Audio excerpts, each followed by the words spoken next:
Hello, crafty friends. It's Elisa from Paisley Papyrus, and today I'm going to talk to you about cutting your paper.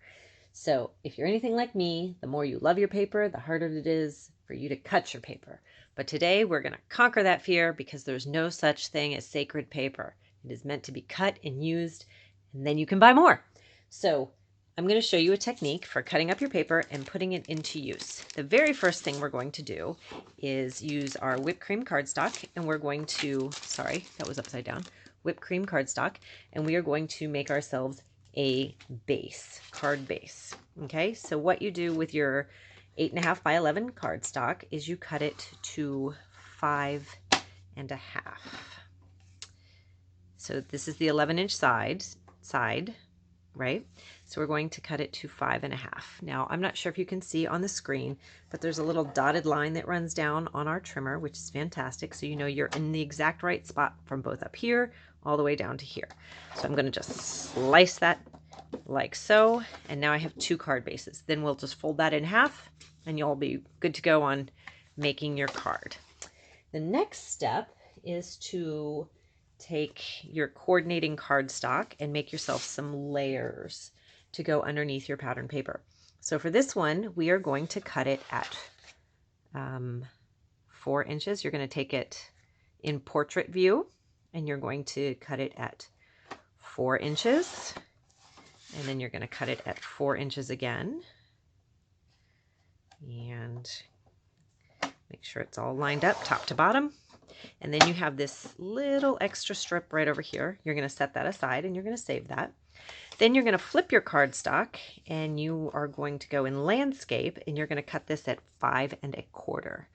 Again, these little square grids on our paper trimmer help you make sure that you know that you are cutting in exactly the right spot. And then you have that one at 5.25. And then you cut the next one at 5.25. And so you'll do that 4 times. So again, a little strip, set that aside. 5.25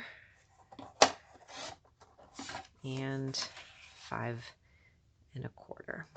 Okay, there you have it. Those are all set aside. So now you have both your layers. If you're like me, I've been doing this all day and chopping and cutting and making, and so I have my card base and then I have my layer to go right on top of it. Okay, now comes the fun part.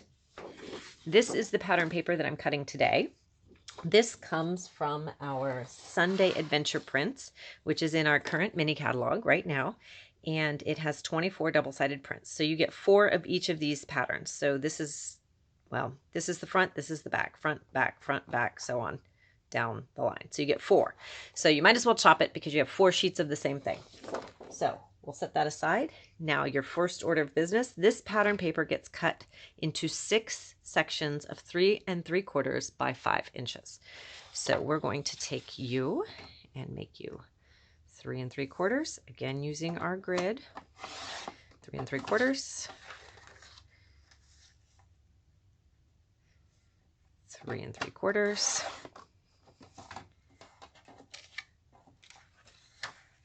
3.75. Actually, if I was smart, I would have cut off the top,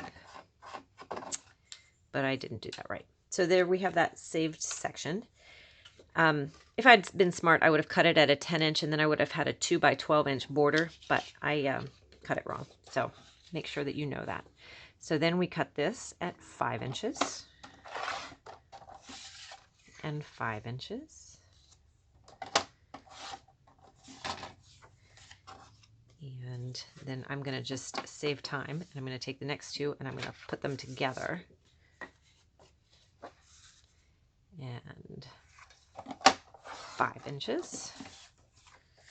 And make sure they're still straight. 5 inches again. Okay.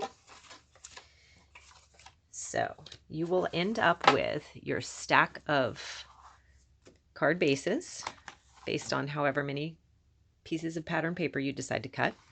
Your stack of layers to go underneath it based on how many pieces of cardstock, pattern paper you decide to cut. And then I've already been cutting some pattern paper today. And then this is my layers, my top layer for all of my cardstock. So now I can use either side of this pattern paper. So these are the measurements so that you can see. The card base, 4.5 by 5.5. The first layer, 4 by 5.25. And the pattern paper is 3 3/4 by 5. Okay, so I'm going to set that aside. And then I'm going to take my paper trimmer. I'm going to move it to the side, and we are going to get started. So because I am speedy, while I'm trying to save your time, I went ahead and cut an oval. So your layers, no one needs to know that you are cutting out a center of your layer. So what I did here is I cut out this oval from the middle, and I used my Journey ovals, and then I stamped in it, okay, just like that. So I'm going to take my cardstock, I'm going to fold it over, I'm going to use my wonderful crease tool to make sure it has a nice sharp crease. Then I'm going to take this and mount it on top like this. Take this and mount it on top like this. And then I'm going to decide, I think I like it just like that. And now, do I want the lemongrass ribbon? I think I do. So here's how we're going to make our fun little tie for our ribbon. So I'm going to use my Journey glue. Journey craft glue, and I'm going to take about a hand width worth here.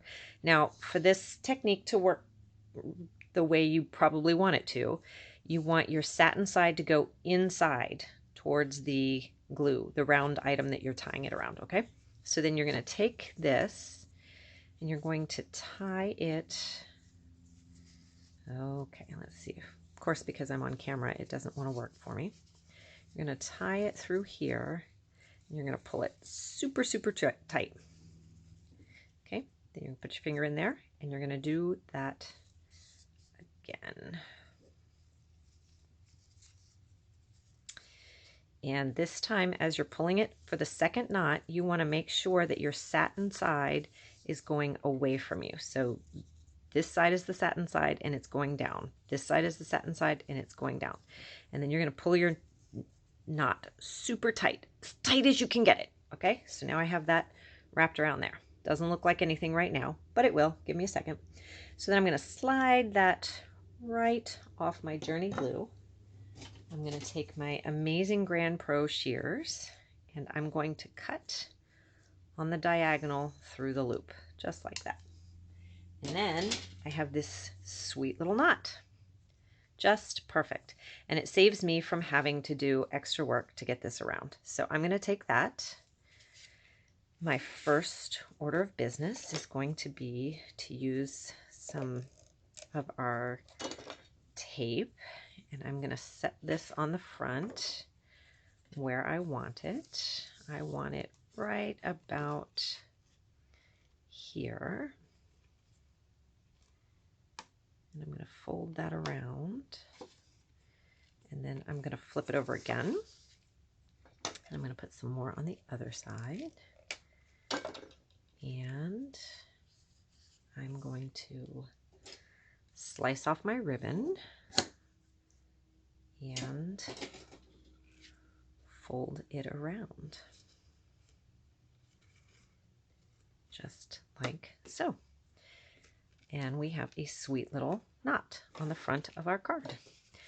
So, okay, before I do that, let me go ahead and do this. I'm going to put this on my card base. I'm going to line it up like so. Put it on right there. And then we're going to add some more here.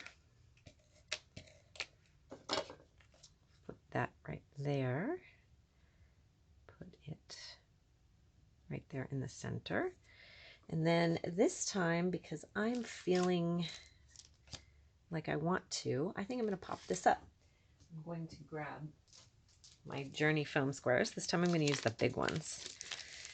And I am just going to put 2 foam squares on the back of my oval. I'm going to peel that off. And let's see if I can get it off the other one. They want to stick to me. And then I'm going to take that and tuck it just ever so slightly underneath my little knot there. And I have a sweet little card. Super fast, easy, simple, love it. So now I'm going to do one more for you. And if you want to get a little more complicated with your card making, I'm going to take the same card base. I already have an oval cut out of another one. And we have it just like that. And I'm going to use my Bushel and a Peck stamp set. Let me show you. This is called Bushel and a Peck, and it's in our current mini catalog. And if you want to buy it as a bundle, you can also buy matching dies, which I kind of love because it means I don't have to fussy cut. So that is the stamp set that I'm using. And I am going to use my black licorice cardstock. Ink. I don't know, my cardstock. I can't talk today. And then I am going to put this right down here. I'm going to make essentially the same oval as you just saw. Put it right there. Stamp it down really good. Move that aside. I'm going to pull out my I love you that got knocked over whenever I was cutting. My I love you. And put that right on top. Push down real good. Lift back up. And we have a sweet little I love you, a bushel and a peck. Okay. Now I'm going to do the same thing with the ribbon, but this time, instead of just using it as is, I'm going to bring my trimmer back in, and I'm going to use this side. Let's see, am I in camera? Yes, this side. And I'm going to measure about 1.5 inches from the bottom. And I'm going to slice it. And I'm going to flip it over. So it's going to end up looking like this. Okay. Move that aside. We are going to go ahead and mount this guy on our card layer right there. And then we're going to take this guy and mount him going the opposite direction on our card layer, just like so. So now we need to decide, do we want that at the bottom or do we want it at the top? I kind of like it at the top, so that's what I'm going to do. As you can see, I didn't square that up quite right when I laid it down, but that's okay. I don't think anyone will care. So we're going to do our little technique again. So don't forget, you put the satin side towards your journey glue. You tie around nice and tight. Okay, and then you come back and you do it again. Normally I do it while it's still on the ribbon. I apparently had cut this off at some point. Making sure my satin sides are down facing the glue, I'm going to pull tight again. Oops. Super tight. Oop, this one wants to twist on me. So this is the time to fool around with it and make sure it does what you want to do, because you are the boss, not the ribbon. Don't ever forget that. Don't let the ribbon tell you it's the boss, because it will try, but you're the boss. So I'm sorry I'm off camera right here, but I'm fooling around with that. And I only have 2 hands. So there you go, pulling it really tight. So now I'm going to slide that off. I'm going to flip it over. You see my little loop there. I'm going to take out my Grand Pro shears, and I'm going to cut on a diagonal through that loop, just like that. And it's going to give you your sweet little knot. Okay. Now I'm going to take that little knot and I'm going to put it right there, just along that. So we'll flip this over, put it right there, and put one right there. And I want it to be, let's see, I want it to be like that. So I'm going to hold it right there with my finger, so I have it right where I want it. I'm going to flip it around. And then on this side, I'm going to do the same thing. And I'm going to flip it around. Obviously, there's too much ribbon here because that's what I had done when I guess I cut this off or something and then didn't use it, so I wrapped it back around the spool and discovered that today. So there you have that. So we have our sweet little card ready to go. So you can see where using this technique of cutting up your paper into these great pre-cut sizes make it so much easier for you to actually use your awesome paper that you have purchased. So here we go. We're going to take this and I'm going to put him down here like so.